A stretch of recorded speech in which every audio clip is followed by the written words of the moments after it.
I came back from a 15-month deployment in the Middle East to discover that my HOA had constructed a brand new community clubhouse on the rear portion of my land.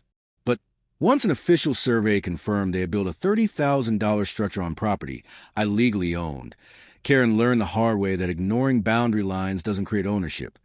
It creates an obligation that doesn't go away. My name is Daniel, and I'm a staff sergeant in the United States Army, currently stationed at Fort Campbell, Kentucky. I've served for 14 years, including multiple overseas deployments. When I'm stateside, I live in a subdivision called Brookstone Meadows, about 30 minutes from base.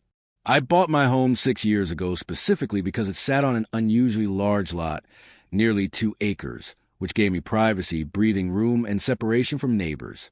What the HOA didn't realize when they decided to build on what they assumed was in used land was that every inch of that property belonged to a soldier who would eventually return, confirm the boundaries, and make sure they pay for their mistake. My lot is not typical for Brookstone Meadows. Most properties in the subdivision are standard quarter-acre residential lots. Mine is a corner parcel that stretches far deeper than the others, running all the way back to the tree line at the edge of the development. When I bought the property, that additional land was a major selling point. Room for privacy, future outdoor projects, and a natural buffer from neighborhood activity. The property lines were clearly defined at the time of purchase. The survey showed my lot extending roughly 400 feet from the street to the rear boundary, with my house situated in the front third of the parcel. The remaining portion was wooded and undeveloped, but it was undeniably mine. According to the recorded deed and survey, the Brookstone Meadows HOA is active and manages the common areas, a small swimming pool, and various neighborhood events. At the time I bought my house, there was no community clubhouse. Residents used a covered pavilion near the pool for gatherings and meetings. 15 months ago, I deployed to the Middle East. Before leaving, I hired a property management company to handle lawn maintenance for the front portion of my yard near the house. The back section was wooded and didn't require upkeep. During deployment, my communication was limited, and I didn't follow HOA updates or neighborhood developments. My focus was entirely on my mission and making a home safely. I returned 3 weeks ago. As I drove into the neighborhood, something immediately felt off. Near the tree line at what I believed was the back of the development, there was a new structure. As I got closer, I realized with disbelief that the building was on my property. The HOA had constructed a community clubhouse, a substantial building roughly 30 feet by 40 feet, complete with a covered porch, large windows, and professional-grade construction. It sat squarely on the back third of my lot, about 250 feet behind my house, in what had once been dense woods. I walked back to inspect it. Trees had been cleared, a gravel parking area installed, and landscaping added around the structure. It looked permanent and expensive. A sign on the door read, Brookstone Meadows Community Clubhouse, HOA members only. I went back to my home office, pulled out my property documents, and reviewed the survey. There was no question. The clubhouse was built at least 80 feet inside my property line.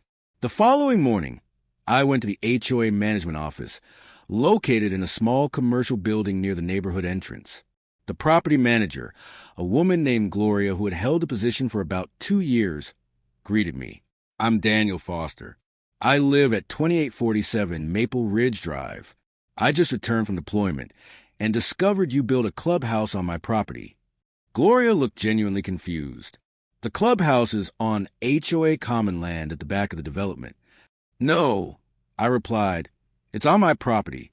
I have the deed and survey showing my lot extends to the tree line. The clubhouse is about 80 feet inside my boundary. That can't be right, she said. We did a site survey before construction. Who performed the survey? The board handled it. Let me check the records. She searched through files on her computer. It looks like Karen Stevens, our HOA president, handled the survey. She said she verified the boundaries. Karen isn't a licensed surveyor, I said. Did you hire a professional surveying company? I don't think so. Karen said she checked the plat maps and confirmed it was HOA land. Karen was wrong. That land belongs to me. I need to speak with the board immediately. Gloria scheduled an emergency board meeting for that evening. I brought my original survey, my deed, and my property tax records showing I paid taxes on the entire 2-acre parcel. The board consisted of 5 members, with Karen serving as president.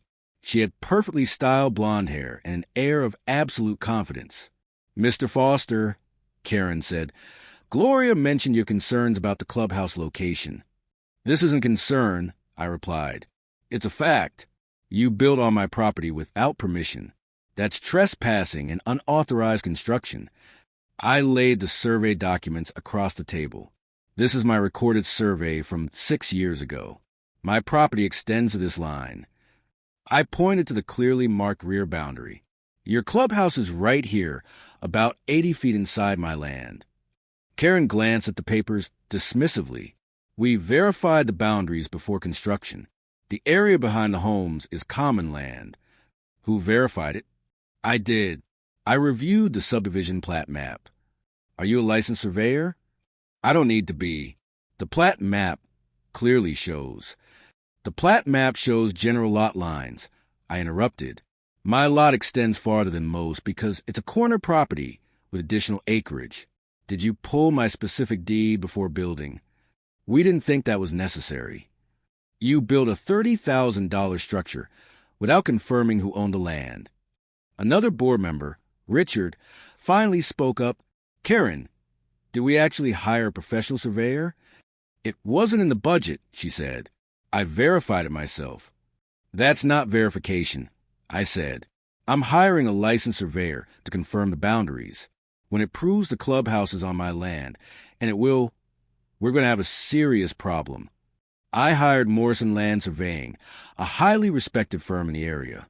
The next day, the lead surveyor, Thomas, a man with 30 years of experience, spent 2 full days on site with his crew.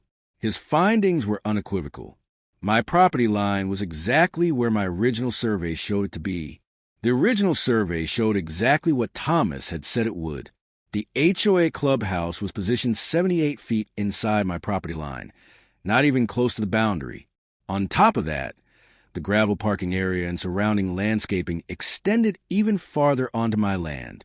Thomas provided a comprehensive boundary report that included precise GPS coordinates, clear photographs of the survey markers, and a professional assessment stating there was zero ambiguity. The conclusion was unmistakable. The HOA had built entirely on private property without permission. I forwarded the survey report to Gloria and requested another board meeting. The tone of this meeting was completely different from the first. Karen looked visibly nervous. The other board members appeared stunned and angry as they reviewed the documentation. "This survey confirms the clubhouse is on my property," I said plainly. "You built without my permission, without proper title verification, and without any legal right to use my land." Karen tried to respond. "We made an honest mistake. We didn't know." "No," I replied. "An honest mistake would be hiring a licensed surveyor who made an error. You didn't hire a surveyor at all. You guessed, and you guessed wrong." Richard turned to Karen. "How did this happen? Did you not check the property records?" Karen defended herself. I looked at the plat map. It showed open space behind the houses. "Open space on my private lot," I said. "You assumed it was HOA land without confirming ownership." Another board member, Lisa, asked carefully, "What do you want us to do, Mr. Foster?" "You have 2 options," I said. "You can remove the building entirely and restore my property to its original condition, or we negotiate a lease agreement where you pay me rent to use my land." Richard immediately responded, "We can't afford to tear down a brand new building. We just spent $32,000 on construction." "Then we discuss lease terms," I said. Karen objected. "We shouldn't have to pay rent for an honest mistake." "It wasn't honest," I said. "It was negligent. You failed to do basic due diligence before building on someone else's property. Now you're responsible for fixing it." Over the next 2 weeks, I consulted with a real estate attorney named Jeffrey, who specialized in property disputes. He confirmed what I already knew. I had full and absolute rights to the land, and the HOA had committed trespass and unauthorized construction. "Daniel, you're in an extremely strong position," Jeffrey explained. "They built without permission on your land. You can demand removal, or you can negotiate a lease. Given the cost of demolition, they'll almost certainly choose a lease. I asked what a fair rental rate would be. Jeffrey considered the details. They're occupying roughly a quarter acre with a permanent structure. Given the circumstances and the premium they should pay for their error, I'd start negotiations at $1,500 per month. I presented the HOA with proposed lease terms, $1,500 per month, paid annually in advance, with a minimum 10-year term. The lease would grant exclusive use of the clubhouse and parking area, but require the HOA to carry liability insurance and list me as an additional insured party. The board was stunned. That's $18,000 a year, Richard said. That's correct, I replied. You're using a quarter acre of prime land with a substantial building. Comparable commercial rental rates in this area would actually be higher. We don't have that kind of money in the budget, Lisa said. Then you'll need to raise dues or find funding. I replied, your budget problems don't change the fact that you're occupying my property without permission. Karen accused me of being unreasonable, but the rest of the board had turned on her. You told us the land was verified, Richard said. You said you checked everything. This is on you. The board asked for time to consult their attorney. Their attorney confirmed exactly what mine had told me. I had every legal right to demand removal or lease payments, and the HOA had no legal basis to refuse. After 3 weeks of negotiations, we reached a final agreement. The HOA would pay $1,200 per month, paid quarterly in advance, with an initial 5-year term and automatic renewals unless either party provided 1 year's notice. The HOA would maintain the property, carry $2 million in liability insurance, and cover all utilities and maintenance costs. The annual rent totaled $14,400. The lease was formally executed and recorded with the county. The first quarterly payment of $3,600 was delivered to me within a week. Karen resigned as HOA president immediately after the lease was signed. The board formally removed her and elected Richard as the new president. Richard issued a written apology to me and to the residents for the negligent handling of the clubhouse project. To cover the lease payments, the HOA raised annual dues by $120 per household. Many residents were furious that their dues increased due to Karen's failure to verify property ownership before building. Karen moved out of Brookstone Meadows 4 months later and relocated to another state. The clubhouse remains on my property and is actively used by the community. I have no issue with residents enjoying it. They're paying rent for the privilege, and that income more than covers my property taxes on the entire parcel. I now receive $14,400 per year in rental income from land that previously sat unused. The lease ensures those payments continue for years, with automatic renewals unless the HOA chooses to demolish the building and restore the land. Several residents have thanked me for not demanding demolition, which would have cost the HOA far more than the lease. They understand the situation was created by Karen's negligence, not by anything I did. My attorney, Jeffrey, congratulated me on the outcome. You handled this perfectly, he said. You secured a recorded lease, guaranteed income, and preserved good relationships with the reasonable board members. I still live in my home in Brookstone Meadows. When I'm back between deployments, I sometimes walk to the rear of my property and look at the clubhouse sitting there, generating income month after month, because someone built without verifying ownership. The entire situation could have been avoided if Karen had spent $500 on a professional survey before construction began. Instead, her negligence created a long-term financial obligation that will cost the HOA hundreds of thousands of dollars over the life of the lease. If someone has ever built on your property without permission, or if an HOA has claimed land that actually belonged to you, share your story in the comments.